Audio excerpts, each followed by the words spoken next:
आप सभी का स्वागत है मेरे YouTube चैनल सची कहानियां में। अगर आप नए हो तो चैनल को सब्सक्राइब करें। बरगद वाली खतरनाक चुड़ैल। जब इंसान की सांसें भी थमने लगे, जब इंसान की रूह भी कांपने लगे, तो अंदाजा लगाइएगा कि उस इंसान के जहन के अंदर कैसा माहौल होगा। मान लीजिए कि आप कहीं काम करते हैं और अचानक से आपका कुछ ऐसी शक्तियों से सामना हो जाए जो अप्रत्याशित हो, जिन्हें देखने के बाद या यूं कहें कि जिन्हें महसूस करने के बाद आपकी जिंदगी ही बदल जाए। दोस्तों, कुछ ऐसा ही हुआ गुजरात में एक एटीएम सर्विस कंपनी में काम करने वाले जितेंद्र के साथ। गुजरात में एक एटीएम सर्विस कंपनी में काम करने वाले जितेंद्र एक मध्यम वर्ग के इंसान थे। वो न बहुत हाई फाई सोसाइटी के थे, ना ही बहुत ही गरीब। बस किसी तरह उनके जीवन का गुजारा चल जाता था।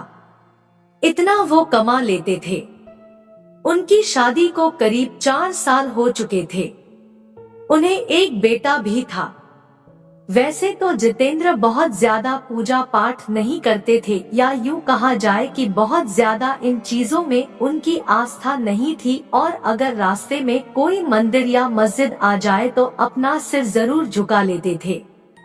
जितेंद्र की नौकरी का समय दिन में लगभग 9 घंटे का होता था, पर एटीएम मशीन का फॉल्ट आने पर उन्हें रात के किसी भी वक्त सर्विस देने जाना पड़ जाता था। अपने इसी काम के चलते वह एक रात अपनी बाइक से जा रहे थे। उन्हें शहर से थोड़ी दूर एक रिहायशी इलाके के पास एटीएम में फॉल्ट हुई थी। उसे ठीक करने जाना था। वैसे तो इस काम के लिए 2 लोग थे, पर जितेंद्र का पार्टनर उस रात बीमार था, तो सर्विसिंग के लिए उन्हें अकेले ही जाना पड़ा। जब वह इस पॉइंट पर पहुंचे तो अपनी बाइक उन्होंने स्टैंड पर खड़ी कर दी। तभी वहां उन्हें एटीएम बूथ पर एक खूबसूरत सी लड़की दिखाई दी। जितेंद्र ने सोचा कि उसे शायद पैसे निकालने होंगे और वह एटीएम मशीन के ठीक होने का वेट कर रही होगी। फॉल्ट ठीक करने के लिए जैसे ही जितेंद्र एटीएम बूथ के अंदर गए, तो वह लड़की भी पीछे पीछे अंदर आने लगी। सिक्योरिटी गार्ड ने उन्हें बाहर रुकने के लिए कहा। अब जितेंद्र अपना काम शुरू कर चुके थे, तभी अचानक उनकी नजर उस एटीएम के बाहर पड़ी। वहां उन्होंने जो देखा उसे देख करके उनके पसीने छूट गए। बाहर जो लड़की खड़ी थी, अब वो वहां पर नजर नहीं आ रही थी। उन्होंने चारों तरफ नजर घुमाई, लेकिन उन्हें कोई दिखाई नहीं दिया। उनकी उत्सुकता बढ़े। चूंकि रात का समय था, वीराना सन्नाटा था। एटीएम जहां पर था वहां पर छोटा मोटा जंगल लगा हुआ था। यहाँ तक कि उस जगह पर कुछ लाशों को भी दफनाया जाता था। हो सकता है यही सोच करके उनकी उत्सुकता बढ़ ही गई। उन्होंने दरवाजे से बाहर झांक करके देखा तो उनके रगों में बहता हुआ खून भी बर्फ के जैसे जम गया था, क्योंकि बाहर खड़ी लड़की का चेहरा बुरी तरीके से बिगड़ा हुआ था और वो एटीएम गार्ड का सर अपने हाथ में लिए हुए खड़ी थी और वह जितेंद्र की ओर घूर घूर करके देख रही थी। यह सब देख करके जितेंद्र का दिल बेतहाशा तेजी से धड़कने लगा। उन्होंने वहां से नजरें हटा ली और सोचा कि हो सकता है कि ये उनका भ्रम हो। वो ये सब सोच ही रहे थे कि तभी अचानक उनके सीनियर का फोन बज उठा। वह फोन वहां का फॉल्ट जल्दी ठीक करने के लिए था। कांपते कांपते जितेंद्र फिर से काम पर लग गए। थोड़ी ही देर में उन्होंने एटीएम मशीन ठीक कर ली। इस बार एटीएम बूथ के बाहर देखने पर सब नॉर्मल लग रहा था। वह लड़की भी वहां खड़ी थी और एटीएम बूथ का गार्ड भी उसके आसपास आराम से खड़ा था। जितेंद्र ने सोचा कि पहले जो भी देखा होगा वह सब उसका भ्रम ही होगा। वह काम निपटा कर सीधा अपनी बाइक की ओर दौड़ा और जाने से पहले उसने एक बार फिर एटीएम बूथ पर नजर डाली। तब एक बार फिर से उसका दिल दहल गया। एक बार फिर बाहर खड़ी लड़की एटीएम गार्ड का सर अपने हाथ में लिए हुए खड़ी थी। इस भयानक नजारे को देखकर जितेंद्र बुरी तरह डर गए और वहां से भाग निकलते हैं। वापस लौटते वक्त भी उन्हें बार बार यह आभास हो रहा था कि उनकी बाइक के साथ कोई न कोई तो चल रहा है। वे घबराए हुए बाइक चलाए जा रहे थे। न जाने कैसे अचानक ही उनकी बाइक बंद हो गई और ठीक एक बरगद के पेड़ के पास जाकर के रुकी। जितेंद्र को यकीन नहीं हो रहा था कि उनके साथ ये सब सचमुच में हो रहा है। उन्होंने नजर उठाई तो बरगद की शाखा से झूलती हुई एक आकृति उन्हें नजर आई। उसके हाथ में एक आदमी का सिर था और वो अजीब घरघराहट भरी आवाज में कुछ बोल रही थी। जितेंद्र ये सब देखकर वहीं जम गए। न उनकी चीख निकल रही थी, न ही उनके अंदर हिलने की ताकत बची थी।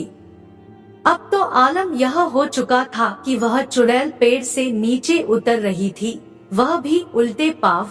उसके उल्टे पैर देखकर जितेंद्र की हालत बद से बदतर होती जा रही थी। उन्होंने आंखें बंद कर ली और भगवान को याद करने लगे। चुड़ैल उनके बगल में आकर के बैठ जाती है और उनका सर सहलाने लगती है। इसके बाद जितेंद्र की हालत का अंदाजा आप खुद लगा सकते हैं। सामान्यतया तो इंसान इस हालत में शायद हार्ट अटैक से ही मर जाएगा, लेकिन जितेंद्र जी उस समय लगभग बेहोशी की अवस्था में चले गए थे। करीब 2 घंटे बाद जब उन्हें होश आया तो उन्होंने देखा कि उनके सर पर बाल ही नहीं थे। उन्हें अपनी हालत देख करके खुद पर तरस आ रहा था और डर भी विकराल रूप से लग रहा था। अब तो रात बहुत ज्यादा हो चुकी थी।